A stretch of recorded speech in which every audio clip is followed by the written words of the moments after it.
Iran, चीन, north Korea का महागठबंधन, क्या बचेगा अमेरिका? जापान सागर में किम जोंग उन का तांडव, दागी 10 बैलिस्टिक मिसाइलें। ईरान में अब दौड़ेगी चीनी करेंसी, क्या डॉलर की बादशाहत होगी खत्म? पेंटागन में इमरजेंसी मीटिंग, क्या अमेरिका के पलटवार का कोई ठोस प्लान है? जी, सवाल कई सारे हैं और सारे के सारे पेचीदा भी। ये युद्ध ही ऐसे मुकाम पर आकर खड़ा हो गया है, इतिहास के पन्ने पलटे जा रहे हैं। दुनिया जैसे तबाही की ओर बढ़ चली है, ऐसी तबाही जिसकी कल्पना भी किसी ने नहीं की थी। शायद ये वर्ल्ड वॉर 3 हो, किसको क्या पता। आहट तो ये विश्व युद्ध जैसी ही है।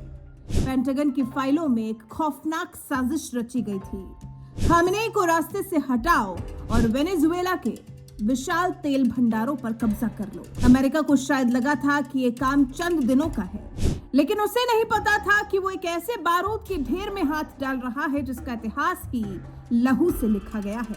अमेरिका शायद भूल गया था कि ईरान वो देश है जिसने 8 साल तक अकेले पूरी दुनिया के खिलाफ जंग लड़ी है। लेकिन आज किम जोंग उन का बारूद, चीन की करेंसी और ईरान का अडिग फैसला मिलकर अमेरिका के इस ऑयल गेम को जैसे शमशान में बदलता दिख रहा है।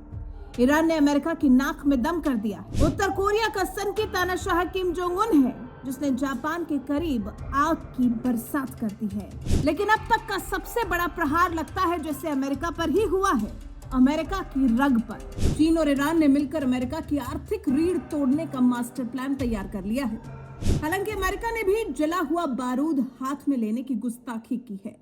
अमेरिका का असली मकसद तो सिर्फ ईरान नहीं बल्कि वेनेजुएला का वो तेल था जो उसकी इकोनॉमी को ऑक्सीजन दे सकता था।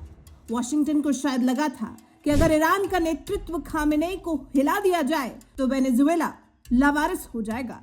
लेकिन तेहरान ने वो चाल चल दी कि व्हाइट हाउस के पसीने छूट गए। ईरान ने साफ कह दिया कि हम सद्दाम हुसैन के इराक नहीं हैं जिसे तुम हफ्तों में बहा दोगे। ईरान का इतिहास गवाह है, 1980 के दशक में जब पूरी दुनिया ईरान के खिलाफ थी तब भी वो 8 साल तक सीना तान कर लड़ा था। और आज तो उसके साथ चीन का पैसा और किम जोंग उन की मिसाइलें भी हैं।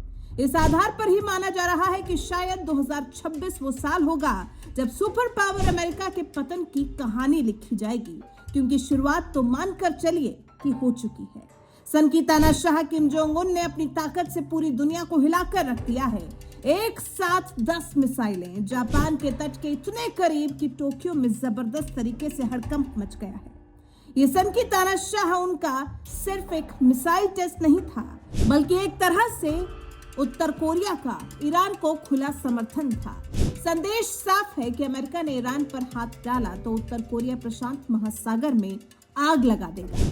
मौजूदा हालात को देखते हुए लग रहा है मानो तेहरान, प्योंगयांग और बीजिंग की ये ट्रिपल पावर अमेरिका के खिलाफ एक अभेद्य दीवार सी बनती जा रही है। किम जोंग उन की मिसाइलें अमेरिका के उन एयरक्राफ्ट कैरियर के लिए सीधा संदेश देती नजर आ रही हैं जो खाड़ी की तरफ बढ़ रहे हैं। मतलब अमेरिका अब हर तरफ से फंसता दिख रहा है।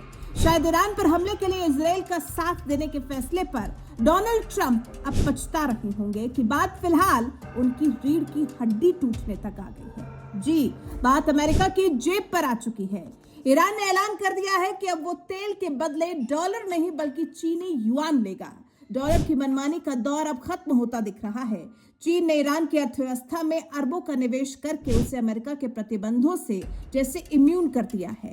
अब दुनिया की दूसरी सबसे बड़ी अर्थव्यवस्था चीन और तेल का सबसे बड़ा भंडार ईरान हाथ मिला रहे हैं तो वॉशिंगटन की धमकियां रद्दी के कागज की तरह हो गई हैं।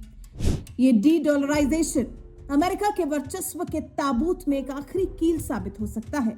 लेकिन सवाल यह भी है कि अपने ऊपर टूटने जा रहे इतने बड़े पहाड़ से बचने के लिए अमेरिका कुछ नहीं करेगा। क्या अमेरिका ने हार मान ली है? क्या अमेरिका हाथ पर हाथ धरे बैठा रहेगा? तो खबर ऐसी मिल रही है कि अमेरिका एक सर्जिकल स्ट्राइक और साइबर वॉरफेयर की तैयारी कर रहा है। अमेरिका का इरादा अब ईरान के न्यूक्लियर ठिकानों को एक झटके में तबाह करने का है। इजराइल के साथ मिलकर अमेरिका ऑपरेशन रेड सी की तैयारी कर रहा है। लेकिन क्या अमेरिका 2 मोर्चों पर लड़ाई लड़ पाएगा? एक तरफ किम जोंग उन की मिसाइलें हैं तो दूसरी तरफ ईरान का अभेद्य अजेय हाइपरसोनिक हथियार। इस बार अमेरिका का पलड़ा काफी हल्का साबित होता नजर आ रहा है। इस तरह से दुनिया फिलहाल दो हिस्सों में बंट चुकी है। एक तरफ पुराना सुपर पावर अमेरिका और उसके सहयोगी हैं, तो वहीं दूसरी तरफ ईरान, चीन और उत्तर कोरिया का ये नया और खौफनाक त्रिकोण। अगर ये तनाव नहीं थमा तो तीसरा विश्व युद्ध निश्चित तौर पर अब ज्यादा दूर नहीं है। ऐसे में आपको क्या लगता है, क्या चीन और किम जोंग उन की मदद से ईरान अमेरिका को हरा पाएगा, या फिर अमेरिका कोई ऐसा दांव खेलेगा जो पूरा पासा पलट जाएगा? अभी कौन सा पलड़ा कब भारी हो जाएगा कुछ कहा नहीं जा सकता, लेकिन इतना जरूर है कि किम जोंग उन के एक्शन से अमेरिका की हालत पतली होती जरूर दिख रही है।